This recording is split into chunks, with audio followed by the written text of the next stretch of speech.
আসবে বিজয় রক্ত আর জীবনের বিনিময়, আসবে বিজয় রক্ত আর জীবনের বিনিময়। বিপ্লব মানে জীবন দেয়া বসে থাকা নয়, সে কোনদিন আসবে না রে করো যদি ভয়। বিপ্লব মানে জীবন দেয়া বসে থাকা নয়, সে কোনদিন আসবে না রে করো যদি ভয়। ওই ময়দানেতে যেতে তোমাকে হবে, প্রয়োজনে সব রক্তটুকু জমিনেই ঢেলে দেবে। লড়াইয়ের ওই ময়দানেতে যেতে তোমাকে হবে, প্রয়োজনে সব রক্তটুকু জমিনেই ফেলে দেবে।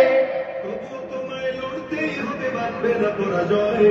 তবুও তোমায় লড়তেই হবে, মানবে না পরাজয়। বিপ্লব মানে জীবন দেয়া বসে থাকা নয়, সে কোনদিন আসবে না রে করো যদি ভয়। বিপ্লব মানে জীবন দেয়া বসে থাকা নয়, সে কোনদিন আসবে না রে করো যদি